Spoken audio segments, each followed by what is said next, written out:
Good morning students. आज पिछले period में आपको प्रीपोजिशन पढ़ाई गई थी 9th और 10th क्लासेज में। आज भी 9th और 10th क्लासेज में जो आपकी प्रीपोजिशन है वही चैप्टर चल रहा है। तो उसमें हमने आपको बताया था जो ये आपके प्रीपोजिशन होते हैं वो 3 प्रकार के होते हैं, सिंपल प्रीपोजिशन, कंपाउंड प्रीपोजिशन और फ्रेज प्रीपोजिशन। इसके अतिरिक्त भी एक प्रीपोजिशन होता है जिसको हम कहते हैं पार्टिसिपल प्रीपोजिशन, यानी कि पार्टिसिपल से जो प्रीपोजिशन बनता है, पार्टिसिपल के यूज से जो भी सेंटेंस बनते हैं उसको हम कह देते हैं कि पार्टिसिपल प्रीपोजिशन है। उसमें हमने आपको बताए थे कुछ फ्रेज प्रीपोजिशन बताए थे। उसके अलावा हमने आपको बताया था सिंपल प्रीपोजिशन। तो सिंपल प्रीपोजिशन की इसी श्रृंखला में, इसी चेन में आप देखेंगे ओवर और अबव का प्रयोग।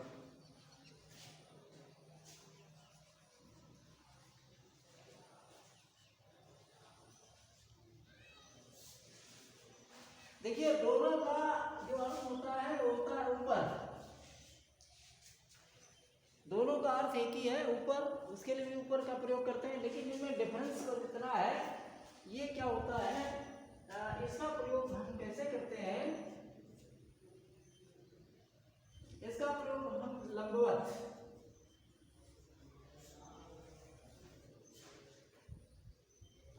अगर कोई वस्तु किसी वस्तु के परपेंडिकुलर है यानी कि लंबवत है तो हम क्या करेंगे, इसमें हम ओवर का प्रयोग कर देते हैं। ओवर का मतलब सीधे इस डायरेक्शन में यानी ऊपर वर्टिकली होना चाहिए, और तब आप क्या कर सकते हैं, तो उसमें ओवर का प्रयोग कर सकते हैं। अगर उसमें कोई डिफरेंस दिखाई देता है यानी कि आपके जो परपेंडिकुलर नहीं है तो हम क्या करेंगे, इसमें हम अबव का प्रयोग करेंगे। तो अगर मान लेते हैं कि कोई हवाई जहाज उड़ रहा है, वो बिल्कुल तुम्हारे सर के ऊपर है, यानी कि जो परपेंडिकुलर है आपके सर के हेड के, तब वहाँ पर आप ओवर का प्रयोग करेंगे। तो यहाँ पर लिखें जैसे लिखेंगे एन एरोप्लेन,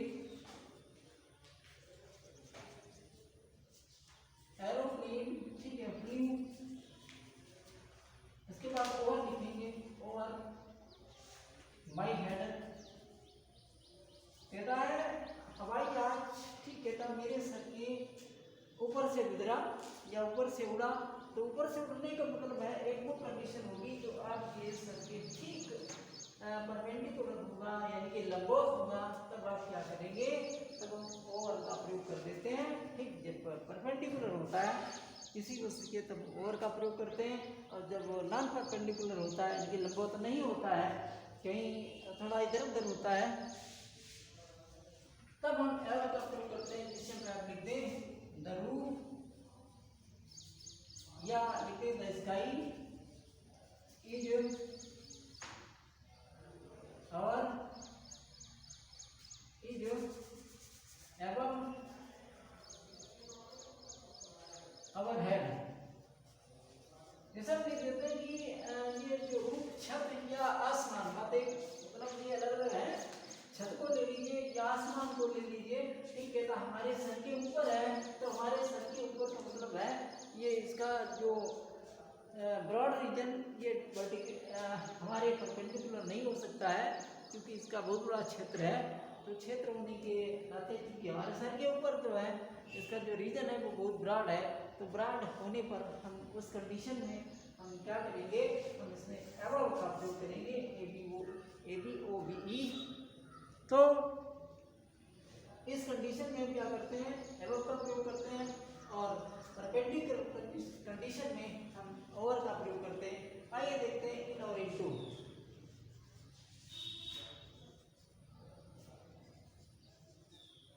आपने पढ़ा है दोनों का अर्थ होता है इन और इनटू वाले में, दोनों का अर्थ एक ही है, क्योंकि लेकिन इनका प्रयोग जो है वो डिफरेंट होता है, यानी कि अलग या भिन्न होता है। तो इसमें इनका प्रयोग इस कंडीशन में करते हैं, इनका प्रयोग हम जस्ट पोजीशन में करते हैं, और इनटू का प्रयोग हम मोशन में करते हैं।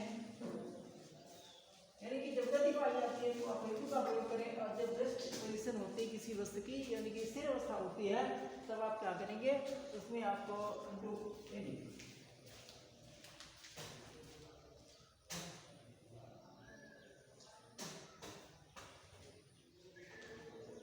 तब आप इंटू का प्रयोग मोशन में करेंगे यानी कि गति में, और इनका प्रयोग आप रेस्ट पोजीशन में करते हैं। जैसे यहाँ पे लिख देते हैं, जैसे लिखते हैं the boy plunged, PLUNGD, plunge space लिख दीजिए द रिवर, ठीक है, द रिवर, कहता है लड़का नदी में छलांग मार गया, तो छलांग मारेगा तो निश्चित रूप से उसमें मोशन होगा, गति होगी, तो इसके लिए क्या करेंगे, इंटू का प्रयोग कर देंगे, ठीक। तो जहाँ पर आपकी मोशन पाई जाती है वहाँ पर इंटू का प्रयोग करते हैं, जबकि जो स्टैटिक पोजीशन होती है यानी कि स्थिर अवस्था होती है उसमें हम इन का प्रयोग करते हैं, जिसमें आप लिख दें द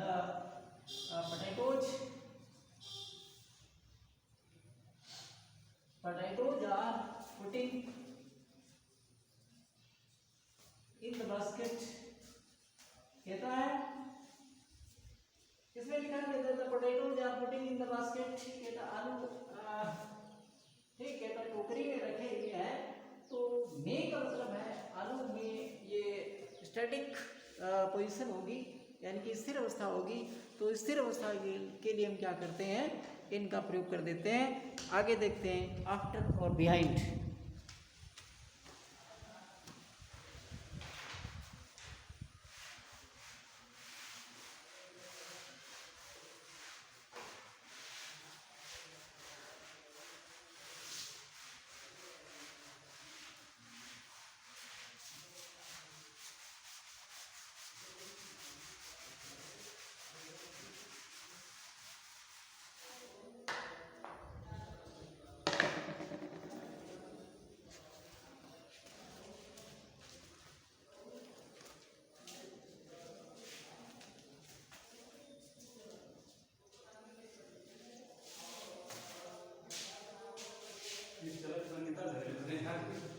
देखिए आफ्टर और बिहाइंड दोनों का अर्थ एक जैसा होता है। आफ्टर माने बाद में या पीछे होता है, बाद या पीछे, और बिहाइंड का मतलब भी बाद या पीछे होता है, ठीक। दोनों के अर्थ एक समान है, लेकिन इनके जो यूज है वो डिफरेंट है, अलग अलग है। तो इनके यूज आफ्टर क्या करता है, इसमें मोशन होता है, मोशन पोजीशन में होता है, और इसका होता है स्टैटिक यानी कि स्थिर अवस्था में होता है। तो स्टैटिक पोजीशन में बिहाइंड का प्रयोग करते हैं और आफ्टर का प्रयोग मोशन में करते हैं। जैसे मान लेते हैं अगर हम लिखते हैं लड़का गाड़ी के पीछे भाग रहा है या चलती हुई गाड़ी के पीछे भाग रहा है, क्योंकि भागेगा तो गाड़ी चली रही होगी तभी भागेगा, तो इसके लिए हम क्या करेंगे, आफ्टर का प्रयोग कर देंगे। जैसे हम लिखें the boy is running after the moving train, कहता लड़का चलती हुई गाड़ी के पीछे भाग रहा है, तो जहाँ पर गति होगी वहाँ पर हम पीछे के लिए क्या करेंगे, वहाँ पर आफ्टर का प्रयोग करेंगे। ये इसके बाद में जहाँ पर स्टैटिक पोजीशन होगी स्थिर अवस्था, वहाँ पर हम क्या करेंगे, बिहाइंड का प्रयोग करेंगे। जैसे रामजी चंपल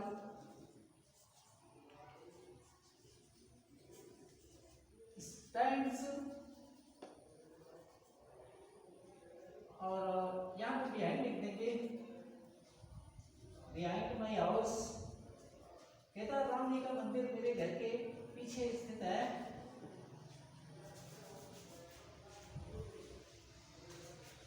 या तो इसमें क्या है, क्योंकि ये मंदिर है, मंदिर ये एक फाउंडेशन होता है यानी कि नींव होती है, और नींव कैसी होती है, स्टैटिक होती है, तो इसलिए हम क्या करेंगे, इसमें बिहाइंड का प्रयोग करेंगे। तो आफ्टर बिहाइंड इसके बाद आता है बिसाइड और बिसाइड्स।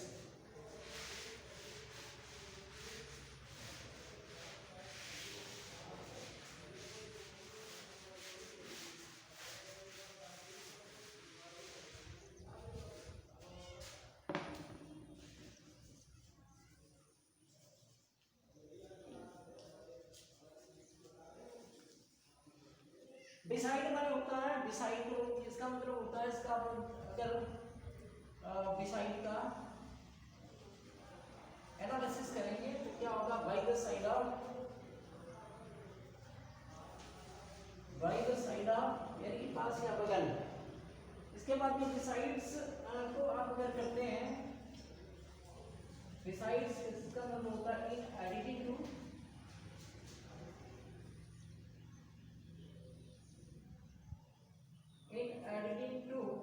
बजाय, तो उसका मतलब होता है बजाय, इसका मतलब होता है पास या बगल,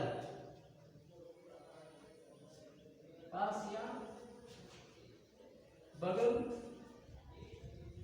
बजाय या अतिरिक्त। तो इसमें आप डिजाइनिजेशन क्या है, मेरे पास चलिए तो हम क्या लिखेंगे, वर्क साइड भी, मेरे पास बैठिए सिट साइड भी, ठीक है। इसी प्रकार आपके पास बैठ जाइए सिट बिसाइड फायर, ठीक। तो पास जहां पर आता है वहां पर क्या करेंगे, बिसाइड का प्रयोग करेंगे, जिसे यहाँ पे लिख देते हैं वर्क बिसाइड मी, मेरे पास चलिए या मेरे बगल चलिए, ऐसे सीट बिसाइड उसके पास बैठिए। तो ये सारी चीजें जो पास या बगल के लिए हम बिसाइड का ही प्रयोग करते हैं। और इसके अतिरिक्त बिसाइड्स का प्रयोग होता है, besides a book I need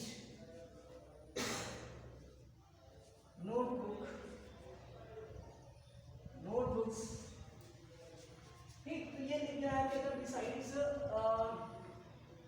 लिखा है कि अगर बिसाइड्स अ बुक यानी पुस्तक के अलावा या पुस्तक के अतिरिक्त, ठीक है, आई नीड नोटबुक्स, कहता मैं मुझे कापियाँ चाहिए। तो आपको अलावा या अतिरिक्त के लिए क्या करेंगे, इसमें आप निश्चित रूप से बिसाइड का प्रयोग करेंगे। आगे देखते हैं,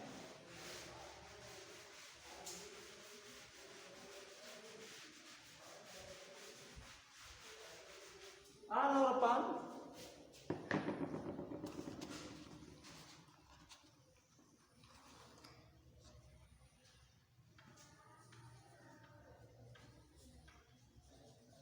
दोनों का अर्थ होता है पर, और दोनों के अर्थ के लिए इनमें भिन्नता ये है, इसका आप स्टैटिक पोजीशन में करते हैं यूज, यानी कि स्थिर अवस्था के लिए,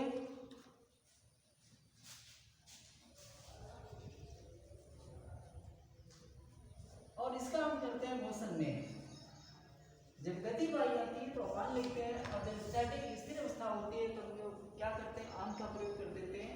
ऐसा लिखें, the pen is putting on the bench,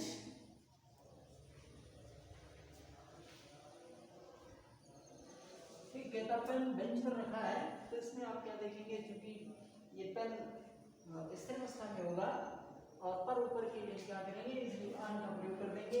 और अपान का प्रयोग जैसे हम लिखें, the frog jumped upon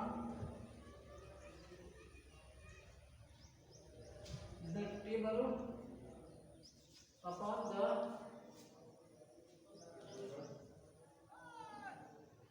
ditch,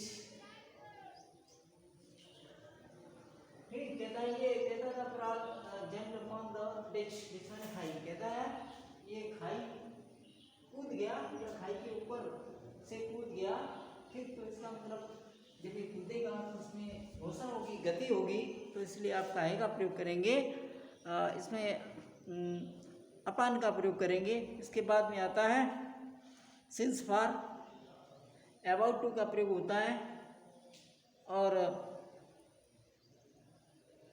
along का प्रयोग होता है, बियॉन्ड का प्रयोग होता है। कल आप लोग इसके बाद में इसके आगे पढ़िएगा। Thank you.